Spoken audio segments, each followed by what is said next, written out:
Mesdames et messieurs, bienvenue sur ce plateau de l'hebdo des éditorialistes pour le compte de votre émission dimanche, c'est politique. Nous sommes du 9 octobre 2025. L'équipe s'est déjà installée afin de revenir sur quelques sujets qui ont marqué l'actualité la semaine que nous finissons. Vous savez bien que l'actualité en République du Bénin a été cette semaine, pour la plupart, le dépôt des dossiers de candidature au niveau de la Commission électorale nationale autonome Sénat. Tout ce qui en a suivi, vous avez donc suivi. Nous allons donc en discuter sur ce plateau aujourd'hui avec nos invités déjà présents.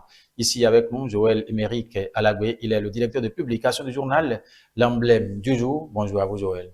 Bonjour, chers téléspectateurs, bonjour Mathieu et bonjour à tous les confrères et consoeurs de ETélé.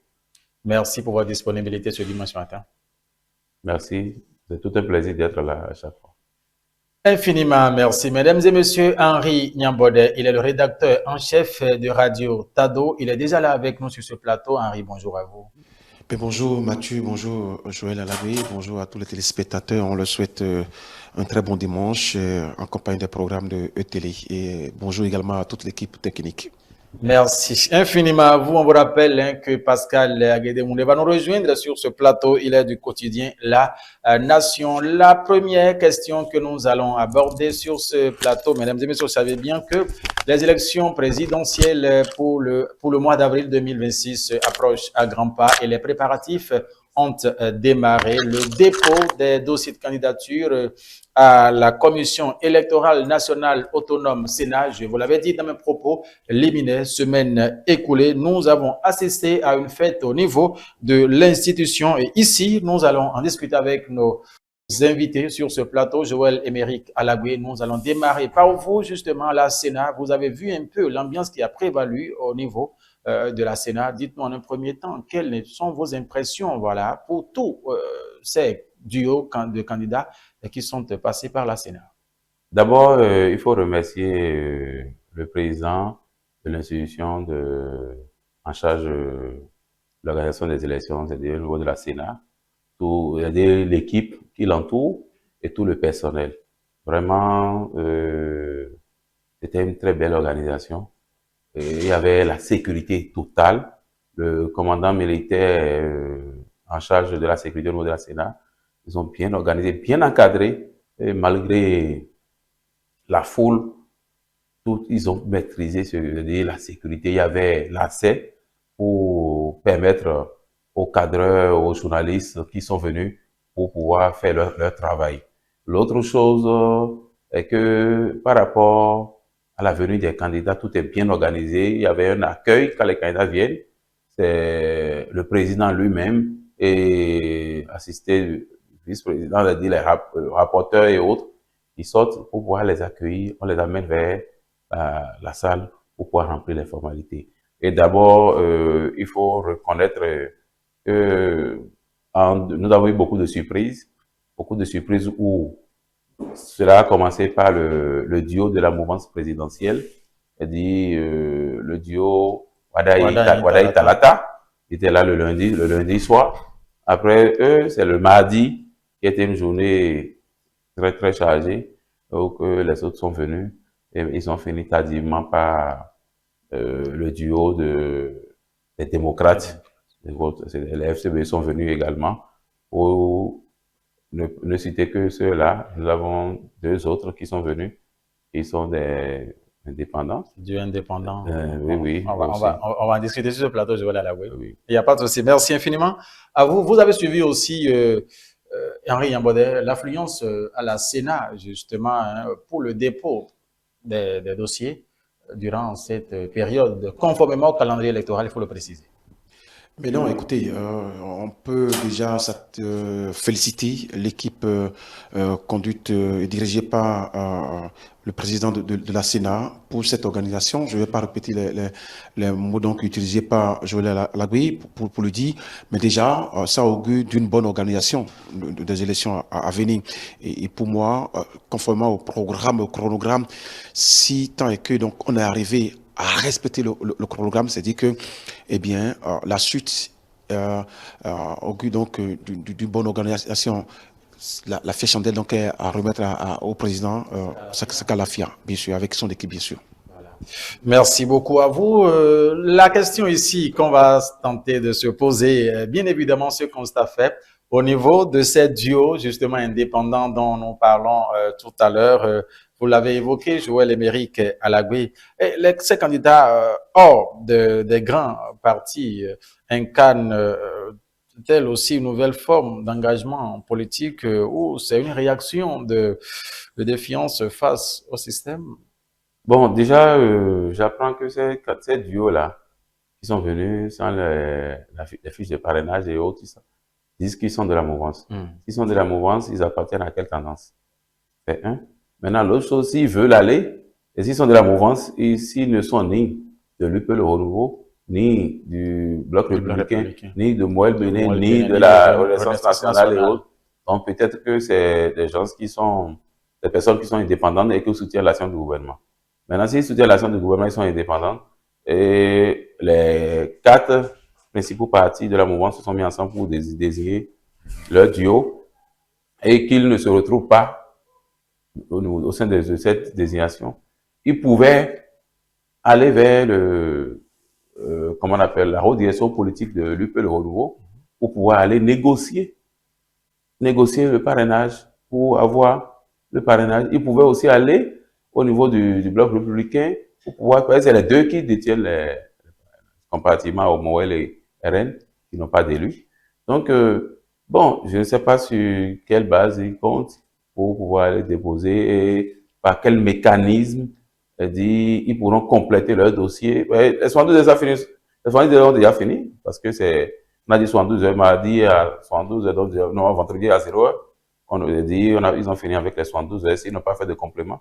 Bon, on attend peut-être le président de la Sénat pour pouvoir faire le point d'ici demain, lundi, pour qu'on puisse savoir réellement si les gens ont complété le dossier, ou mardi au plus tard, ou les dossiers qui sont retenus, les DIO, pour qu'on puisse savoir ceux-là qui remplissent les conditions fixées par la loi pour pouvoir aller aux élections. Mais au-delà des partis politiques, ceux qui sont indépendants peuvent négocier les parrainages et la voix, ça dépend c'est la démocratie.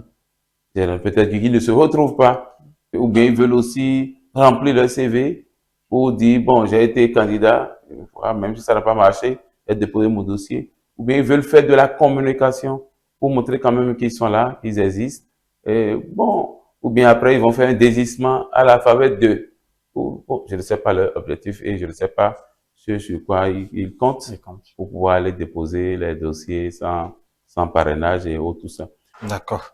Merci à vous. Alors, Henri Yambodé, la question qu'on se posait ici tout à l'heure, c'est au sujet de ces candidatures hors des grands partis. Est-ce que ces candidatures incarnent-elles une nouvelle forme d'engagement politique ou bien quelle lecture justement faites-vous de cela? Si nous reconnaissons bien évidemment la manière dont tout est encadré aujourd'hui au Bénin, candidature justement pour les élections d'une envergure comme celle de la présidentielle.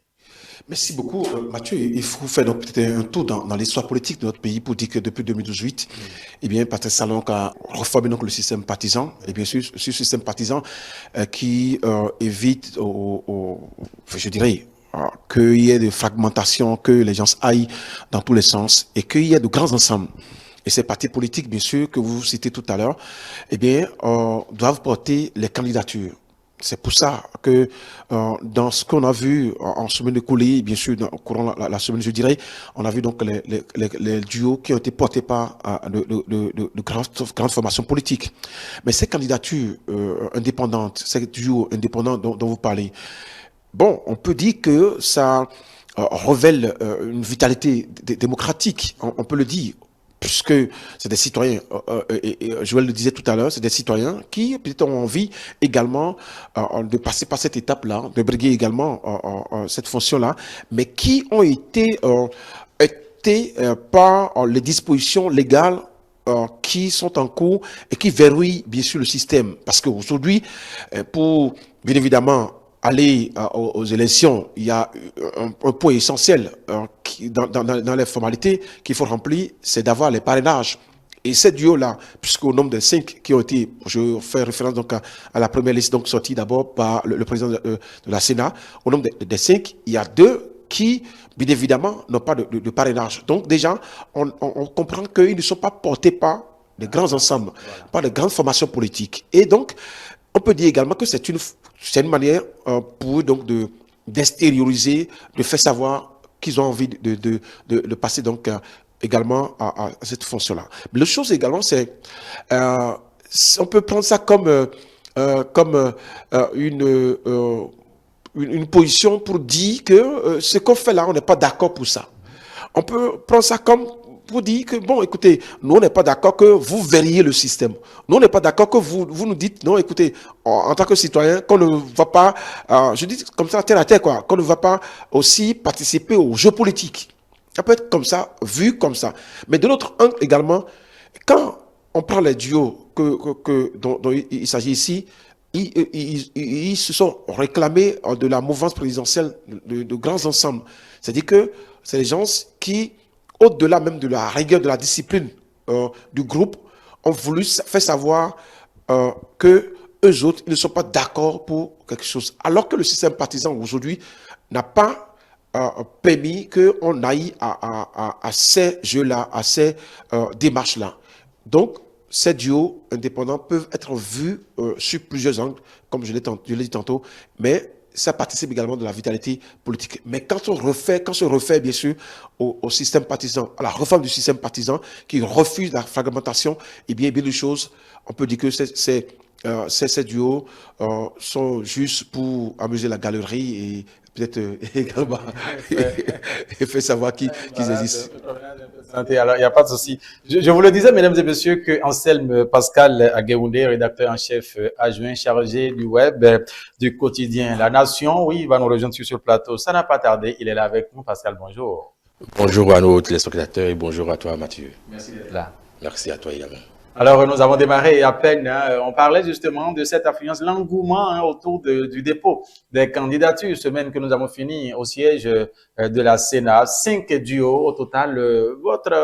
Vos impressions, comment avez-vous vu, sinon comment avez-vous apprécié justement l'engouement, la fête, la cérémonie justement qui s'est déroulée au siège de la Sénat semaine écoulée? Bon, c'est déjà bien de voir et de constater d'une façon ou d'une autre que le peuple béninois a toujours un peu d'effervescence autour de tout ce qui est échéance électorale. Nous savons combien c'est important pour nous parce que c'est l'avenir du pays qui se décide à travers ces genres de compétitions électorales. Je pense que c'est aussi porteur d'un espoir. Un espoir en des lendemains meilleurs, certainement, parce que là, nous sommes à un tournant décisif. Non seulement ce sont les premières élections générales, mais là, c'est la fin d'un cycle. Et quand je dis la fin d'un cycle, cela ne veut pas forcément dire qu'il n'y aura pas de continuité, mais c'est la fin d'un cycle, en fait, et il faut le reconnaître. Et à chaque fin de cycle, l'effervescence est toujours différente. On a pu le constater, que ce soit de Kérékou à Yahi, chaque fois que c'est le milieu de cycle, c'est différent. Mais quand c'est la fin de cycle, il y a encore un autre engouement qui se laisse transparaître. Et c'est dans cet engouement-là que nous avons quand même, que nous sommes, et c'est ça que nous avons constaté à la Sénat. 5 candidatures au total, 5 duos. C'est déjà signe de ce que les nouvelles règles ne permettent plus forcément à tout le monde de se présenter, même si tout le monde peut toujours se présenter, apparemment. Sauf que tout le monde ne veut pas être admis. Une chose est de se présenter, une chose est d'être admis. Et je pense que tout à l'heure, en évoquant le sujet, mon confrère avait parlé de marge, de santé, de plaisanterie. Et pour ces 2 duos-là, je pense qu'eux-mêmes savent déjà le sort qui les attend. Parce que c'est clair, la loi est claire. Vous ne pouvez pas être candidat et vous voir être admis à cette compétition-là si vous n'avez pas été parrainé par des députés selon la consigne que le parti aurait donnée. Parce qu'il faut préciser tout cela. C'est clair que c'est selon la consigne que le parti aurait donnée. Ça veut dire que d'une façon ou d'une autre, le parti reste quand même fort, d'une façon ou d'une autre. Et je ne pense pas qu'il y ait eu de candidature au parti, à part, bien sûr, les cas de plaisanterie qu'on vient de dénoncer. Il n'y a pas de candidature au parti qui soit possible, puisqu'il faut forcément que le parrain puisse lui-même, en tant qu'élu, provenir d'un parti et soutenir un candidat qui a été soit désigné par le parti ou qui est peut-être membre du parti. Donc, il n'y a pas non plus une imposition que le candidat soit forcément membre du parti. Il peut être simplement désigné. Il y a eu beaucoup de polémiques autour de cette question-là, mais je pense que à partir du moment où le code électoral même parle de candidat désigné, même si ce n'est pas le candidat, le militant du parti, à partir du moment où il est désigné par le parti, c'est que c'est celui que le parti porte. Donc, il n'y a pas de candidature qui puisse prospérer hors parti. Cela n'est pas possible au terme de nos lois actuelles.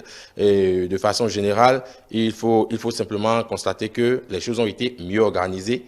Et je pense que d'élection en élection, nous constatons qu'il y a un peu d'avancée. Les choses sont mieux organisées au niveau de la Sénat. Et là, je parle purement au niveau administratif et technique. Nous ne sommes pas encore dans le secret des dieux pour savoir comment est-ce que le dépouillement se fait au niveau des dossiers de candidature et comment cela sera traité.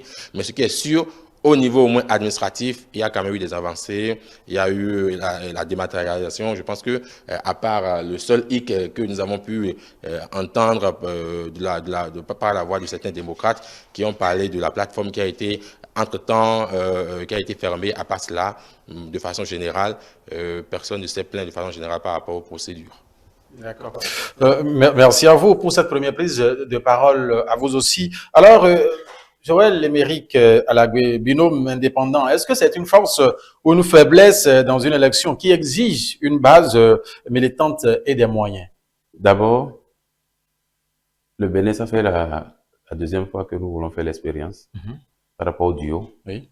La première, c'était en 2021, avec où les Béninois ont élu le duo Patrice Talon et Mariam Tchabi Zimé Talata. Et nous avons vu l'époque, nous avons vu ce que cela a fait pour le Bénin. Et au niveau international, combien de fois la vice-présidente a représenté le Bénin au plan international, dans les grandes organisations, les grands rendez-vous et autres. On voit une femme aller défendre le Bénin. Vraiment, c'est la première fois. Donc, je peux d'abord dire que c'est une avancée. Et féliciter les partis politiques qui ont présenté des candidats en tenant compte de la promotion du genre. Même les indépendants qui sont venus aussi, qui sont venus avec leurs policiers, il faut les féliciter parce qu'au moins ils ont donné aussi de place à la femme. Il faut féliciter les autres qui n'ont pas trouvé de femmes aussi à amener. Et ceux qui sont venus aussi avec des jeunes aussi. Par exemple, nous avons constaté un de nos confrères. Oui, vous voulez parler de Ouanon, Judicaël Roch. Ouanon, Judicaël au niveau des FCBE. Oui. Au moins, ça fait plaisir de voir également que notre monde, nous avons également une place dans la société et autres. Donc, je les félicite tous. Maintenant, par rapport au duo. Au duo, l'avantage que cela, je vais vous dire ça. Allez-y. Au plan politique. Il y a des gens, par exemple, je prends un duo où les gens ne sont pas d'accord avec le choix qui est fait par rapport au candidat président, au poste de président. Et ceux qui ne sont pas d'accord pour le candidat au poste de président, eux, ils sont d'accord pour le candidat au poste de vice-président parce que c'est leurs parents. Parce qu'ils se retrouvent à travers cette personne. Donc, quand ils vont voter pour le candidat au poste de vice-président, ça va compter pour l'autre. Ils ne sont pas d'accord. Maintenant, il y a des gens qui sont pour le candidat au poste de président, ils ne sont pas pour le candidat au poste. Donc, quand on dit quand il faut que le courant marche, il faut la phase et le neutre. Donc, les deux ensemble, on est dedans. C'est-à-dire, les gens sont dans le rang, quand même, d'une manière et d'une autre. Donc, c'est pour dire que ça permet également d'équilibrer le pays. Et ça permet de dire que, bon, tel candidat est de telle zone, mais le vice-président aussi est de telle zone, telle zone. Ça fait que, parce que quand il y a observé le duo là, je n'ai pas vu un duo qui a pris le candidat vice-président dans une commune. Les deux ne sont pas issus de la même zone. De la même commune, non. Ça peut être même région, mais ce n'est pas la même commune. Au moins, ça permet aussi à d'autres de se présenter et de se faire connaître aussi, également. Merci à vous. Vous avez suivi Joël Alagoué, Henri Yambolé. Oui, par rapport donc au duo indépendant, il faut dire tout simplement que, je l'ai dit tantôt, qu'avec le système partisan, il n'est plus possible pour un duo indépendant donc d'émerger. Et là, j'ai fait savoir que le point essentiel aujourd'hui, il s'agit de trouver les parrainages. Oui. Les 28 parrainages, qui est le niveau donné, il n'est pas possible pour les duos indépendants aujourd'hui de trouver ces parrainages-là. Et ce que nous avons remarqué, observé courant la semaine, et qui sont allés, j'ai dit tantôt que ceux-là sont allés parce que peut-être ils se disent que le système étant verrouillé, nous là, on va leur montrer que on a aussi envie de participer au jeu. C'est une dynamique aussi. Une dynamique qui montre que, mais en tant que citoyen, est-ce que je n'ai pas droit de participer donc à ce jeu-là? Mais à côté de ça, il y a que la politique est à côté. Et c'est là, on peut dire que la présence de la politique fait que ces duos, ou bien si vous voulez, ces gens qui sont en balade de santé, ne peuvent pas, comme l'a dit ne peuvent pas prospérer. D'accord? Parce qu'il faut forcément l'accompagnement et l'onction des grandes formations politiques. Et dans le lot, si vous prenez la FCBE qui est là, si vous prenez donc les démocrates et vous prenez la grande famille présidentielle, c'est des grands ensembles qui ont porté des duos. Donc forcément, le schéma aujourd'hui, c'est que la réforme du système partisan ne permet pas à cela. Ailleurs, on aurait passé donc à plus de 15, voire 20, 30, 35. Mais on n'a plus ce temps-là. Parce que l'intention, l'objectif premier, bien sûr, du système partisan, c'est que les présidents proviennent, ou bien le président, après élection, provient d'une grande formation politique, d'un grand ensemble. C'est tout. Voilà. Merci. Avant de passer la parole, il y a quelque chose que je n'ai pas compris, mon confrère. Il dit le système est verrouillé. Je n'ai pas compris.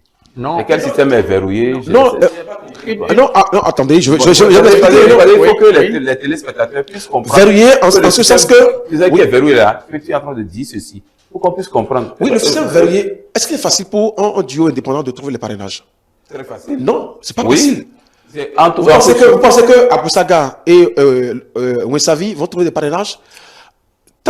Parce que le système partisan, c'est quoi le système partisan? Ça n'a pas été porté par le Et pour moi, aujourd'hui, vous avez compris, avant que les FCBE me disent qu'ils veulent aller aux élections, oui. C'est parce qu'ils ont été acceptés, ils ont été acceptés par l'Union progressiste de renouveau, ils ont été acceptés par le BR quand ils sont venus négocier. Au retour de l'accord de gouvernance et de coalition également. Sans accord, ils ne peuvent pas. Sans accord, ils ne peuvent pas. Avant d'aller aux accords, il y a ce qu'on appelle les négociations préalables. Maintenant, ils ont fait les démarches qu'il faut. La preuve, par exemple, ils ont négocié. Après, ils ont signé le protocole d'accord. Et si vous allez constater, vendredi dernier, dans la soirée, à l'hôtel Bénin Royal Hotel, ils ont confirmé, et même avec Moël, avec ARN et autres, maintenant ils ont signé réellement maintenant les accords par rapport à la coalition. Est-ce que vous pensez qu'un candidat, un binôme indépendant peut faire cette formalité-là? C'est en cela que je dis, c'est en cela que je dis, le système partisan a verrouillé et ne permet pas que quelqu'un, autrement ne pas aller chercher les parrainages. Oui, parrainages. Voilà. En 30 secondes. Très rapidement.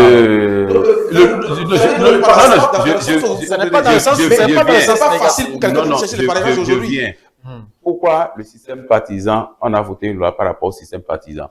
On a voté une loi par rapport au système partisan parce que quelqu'un se lève seulement peut-être de la France, il revient, il dépose l'argent, la caution, il dit je suis candidat. Il ne connaît même pas d'où commence le Bénin. Le Bénin compte même comme le département, les communes et autres, tout ça. Donc c'est pour ça, c'est pour renforcer, c'est pour renforcer les partis politiques et pour apprendre aux Béninois que il faut que jusqu'à demain qui vient là, pas demain lundi, que nous ayons, qu'on revienne à deux grands ensemble dans le pays.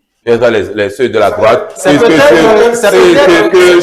la c'est peut-être l'expression verrouillée là, parce que les téléspectateurs, tout le monde n'est pas, ne comprennent pas facilement les choses. Et quand vous dites verrouillé, les gens auront tendance à croire que le gouvernement a verrouillé quelque chose. Non, on n'a pas, je viens. Nous allons sur ce débat. Bon, on va laisser. Alors, sur ce sujet, oui, Pascal, sur ce sujet, vous avez suivi en tout cas les confrères. Quand on parle de verrouillage, ce n'est pas dans le sens négatif, mais c'est plutôt un système pour sécuriser un peu aujourd'hui parce que, comme l'a dit Joël tout à l'heure, on peut venir de l'extérieur, comme l'approche les élections sont là, il faut déposer aussi pour faire, amuser un peu la galerie en tout cas et tout. C'est dans ce sens, Henri Nyambodè s'est prononcé parlant bien évidemment de cette duo indépendant. Et nous, la question ici est celle de savoir si justement c'est une dynamique véritablement qui vient renforcer, qui vient élargir un peu le champ démocratique ou au contraire une crise de représentativité des partis traditionnels. Bon, tout en répondant à votre question, je pense que partant un peu de ce qu'on a eu comme développement autour du verrou, oui. C'est un couteau à double tranchant. Parce que quand on parle de compétition, il y a toujours des critères pour toute compétition. Et puis, une bonne compétition doit avoir des critères sérieux qui permettent de filtrer sur les personnes qui viennent. Vous voulez faire un avis de recrutement, vous mettez quand même un certain nombre de détails sur les tâches, la mission, est-ce que vous attendez de la personne qui vient postuler. Et ça constitue déjà en fait pas un blocage négatif, mais en fait c'est un blocage qui permet déjà d'orienter et d'amener la personne qui vient postuler à se demander si elle remplit effectivement les conditions pour pouvoir se faire accepter. Donc je pense qu'en toute chose et pour toute sélection, pour toute compétition, il faut forcément des règles. Et ces règles doivent se voir de façon positive. Voilà. Et puis si aujourd'hui, il y a des règles, un peu plus de règles qu'avant, on devrait les entendre, les voir de façon positive si ces règles-là, effectivement, arrivent je dirais d'une façon ou d'une autre, à améliorer le sens de représentativité, à améliorer un peu également les conditions d'accès à la fonction présidentielle. Nous l'aurons pas, ce n'est pas n'importe quelle fonction. Maintenant, comme je le disais, c'est un couteau à double tranchant. Le verrou peut se voir au niveau du renforcement de certaines conditions. Par exemple, 15%. Ça, pour moi, c'est fantaisiste. 15%. 10%, on l'a eu pour le code électoral, pour 15% des parrains.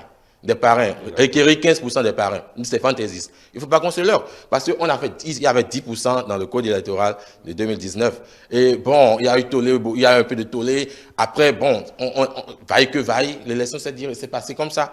Maintenant, dans un contexte où 10% semblait déjà un peu trop haut, je dirais un peu exagéré, on dit 15%. Mais pourquoi? C'est là, on peut parler du verrou.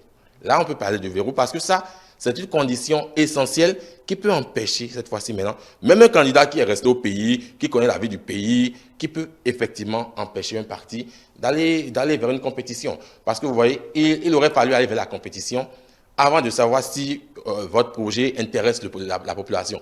Mais quand vous n'allez pas vers la compétition, c'est un peu comme si avant même le match, vous êtes déjà battu, vous voyez. Donc, dans ce sens-là, on peut parler de verrou parce qu'il y a eu peut-être une condition qui, cette fois-ci, torse un peu l'accès à la fonction.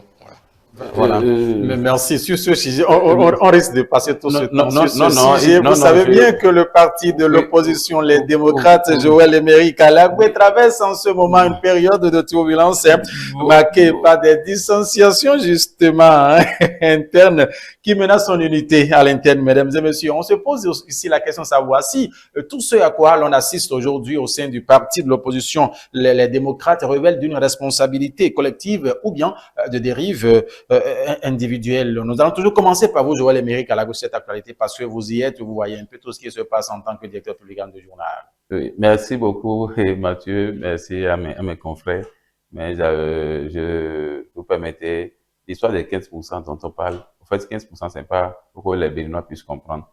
C'est par rapport aux 77 maires que nous avons et ça par rapport aux députés que nous avons là. Il faut dire que si tu aspires diriger le Bénin, il faudrait que tu sois porté par les représentants du peuple.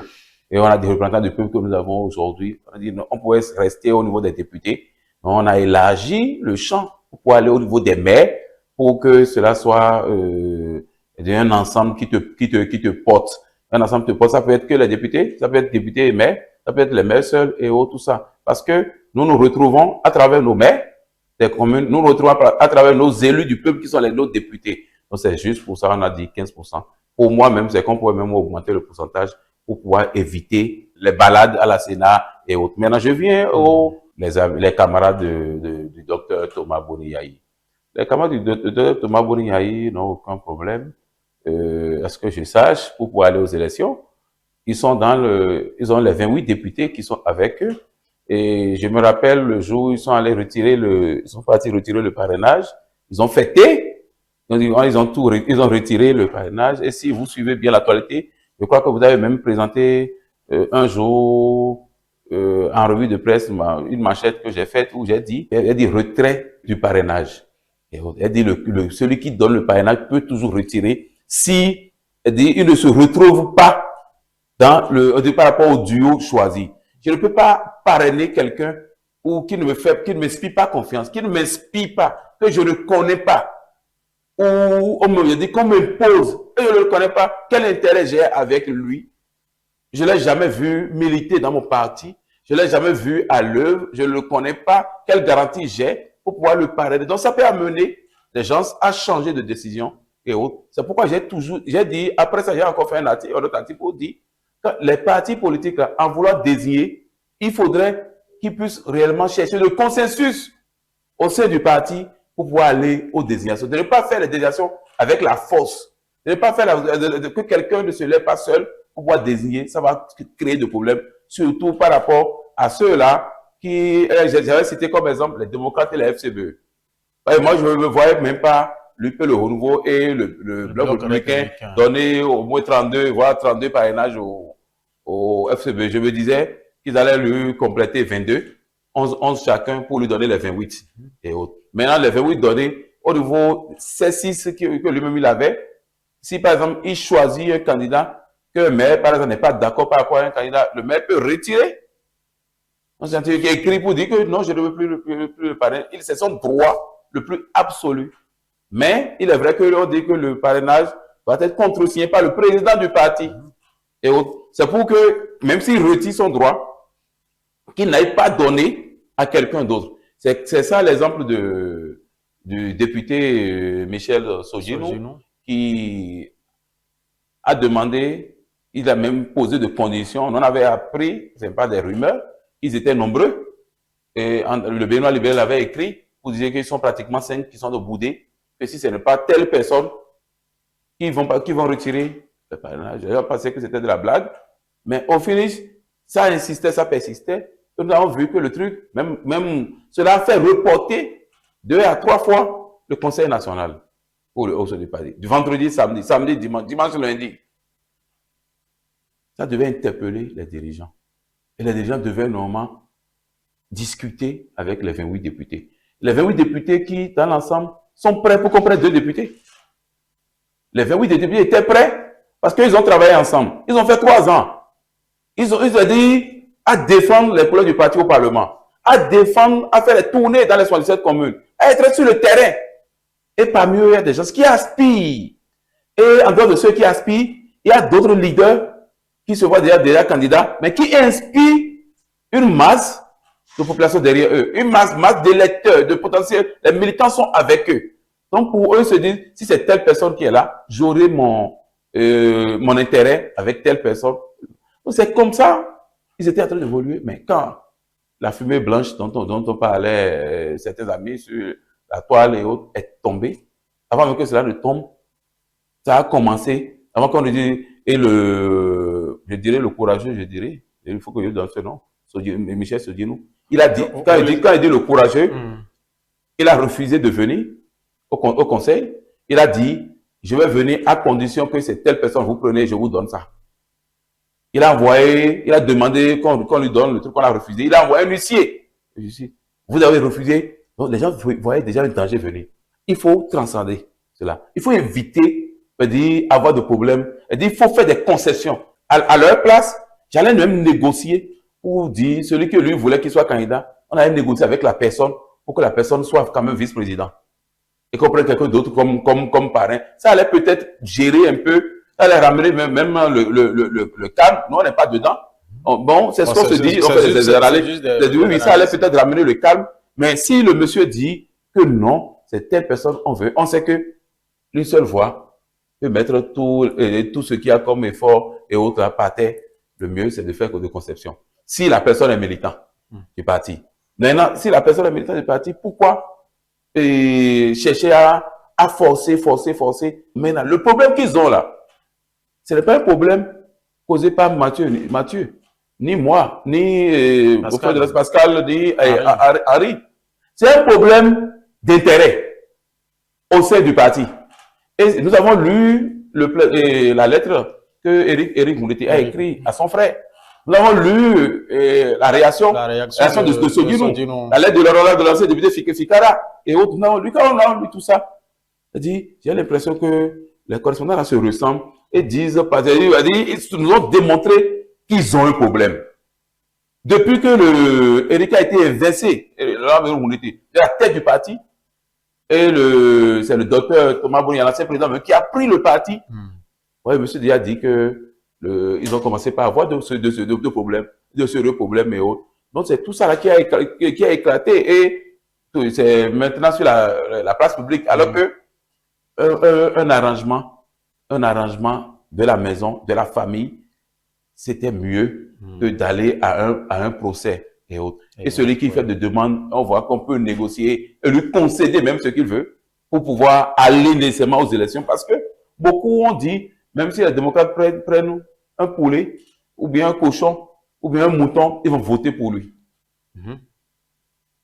Pourquoi ne pas accepter prendre le parrainage et aller? Donc, le problème qu'ils ont, c'est leur problème à eux.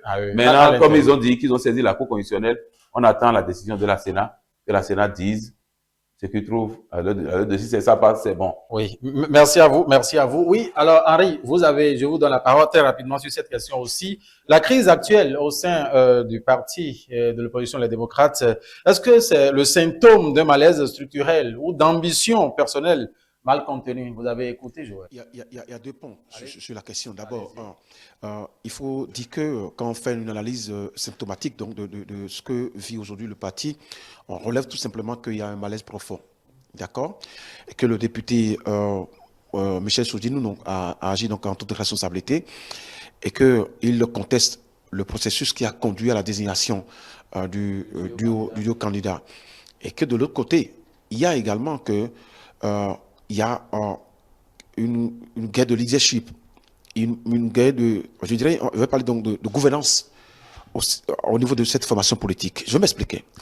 Si on prend les deux lettres, je vais parler donc celle de Michel et de Éric Mouleté, la crise a commencé depuis le congrès de 2023 à Parakou, depuis que Éric Mouleté donc a été remplacé. D'accord?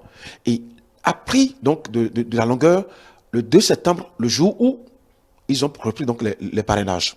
Et si vous voyez donc les séquences vidéo balancées sur la toile par même la chaîne de communication et les amis, vous allez voir que le jour où Michel Sodinou remettait sa fille de parrainage, il y a eu ovation dans la salle. Donc, il y a eu des antécédents. D'accord? Et des antécédents. Donc, on n'était pas sûr que lui, il allait remettre la fiche. Et donc, en voulant remettre, tout le monde applaudissait ce geste-là parce qu'on dit, bon, il a finalement compris ce qui se passe. Et dans la lettre d'Éric, quand Éric relève que depuis ce 2 septembre-là, tu as dit que tu ne remettais pas ta fiche parce que Éric devra déjà reverser je dirais, cette discussion au bureau politique pour dire, attention, par rapport à mes échanges avec Sodinou, il faut que les choses soient établies. Il faut que nous restions dans un cadre légal. Il faut que le processus soit conduit dans le consensus, dans la transparence totale. D'accord? Et donc, il n'a pas reversé ça. C'est pourquoi moi, je condamne quelque part Éric pour n'avoir pas déjà averti le grand groupe. Mais de l'autre côté, quand je suis Bouni Yahi et que je suis en face d'un homme de député, il faut que j'arrive à faire face à certaines réalités. Et la réalité aujourd'hui, c'est quoi? C'est qu'en face de moi, j'ai un duo Talata Wadayi qui, d'abord, Waraye qui a été propulsé et qui est reconnu comme un challenger de taille, profil neutre, pas de dossier, pas de casserole politique. Et donc, en face également, je dois chercher quelqu'un qui est un répondant par rapport donc à Waraye. Et donc, s'il doit aller, il doit imposer un candidat à mes lieutenants, je dois les faire asseoir pour dire, écoutez les amis, nous avons un challenge à faire, nous avons un défi à relever, et voici les conditions que je pose. Et là, on ne va pas assister à ce qu'on assiste aujourd'hui. Et c'est pas, je parle donc de mauvaise gouvernance au niveau de la tête du... Il y a cette flexibilité de Boni Yayi qui a conduit à cela. Et donc aujourd'hui, pour moi, les partis des démocrates, peut-être, nés sur certaines valeurs, n'a pas su gérer certains courants politiques. Parce que vous savez même de la formation politique. Vous savez, moi j'ai passé la nuit au sein du Parti démocrate pour donc attendre le duo. Les militants ont aussi donné la pression. Et donc, à la sortie, vous allez voir que, à la sortie, si on prend les délégués qui étaient là, parce qu'il y avait 191 délégués et 20 invités, les 191 invités qui ont assisté donc au Conseil national, il n'y a pas cet engouement-là, il n'y a pas cet investissement. Alors je dis, ce qu'on peut constater, pour dire oui, il y a quelques-uns qui disent oui, c'est Renaud Agbodjo et Lodjo. C'est dit tout simplement qu'il y a eu un malaise profond. Ça justifie ce que je dis, ça, il y avait un malaise profond qu'il fallait contenir. Mais pour le faire, il fallait, messieurs, aller donc à la concession, à la compromission également, je peux dire ça comme ça. Parce qu'il y a certaines choses qu'on doit considérer. Par exemple, je prends Éric Oneté qui a bataillé très fort. Quand on prend le Parti des démocrates et quand on prend les cadres de cette formation politique-là, Éric Oneté a un cadre émérite et qui pouvait, bien évidemment, aller donc au-devant de la scène pour, bien sûr, batailler très fort. Mais quand on... À la sortie donc, du Parti des démocrates, je crois que ça peut être le vendredi passé, le vendredi dernier, ou jeudi dernier, donc, où ils ont, dans la déclaration, je dis, ils ont livré à la vindicte populaire le camarade. Ils ne peuvent pas aller. Pour moi, ils ne peuvent pas aller parce qu'ils sont à l'étape de négociation. Je souhaiterais même qu'à ce niveau-là, qu'on dise, oui, écoutez, nous avons déposé notre dossier avec la fiche de parrainage invalidée par la Sénat, mais nous avons toujours, messieurs, nous tentons toujours de négocier avec notre collègue parce que ces appréhensions sont légitimes, ce qu'il demande est légitime, les conditions qu'il pose sont légitimes, et bien nous allons essayer de travailler pour que on revient donc à nos meilleurs sentiments.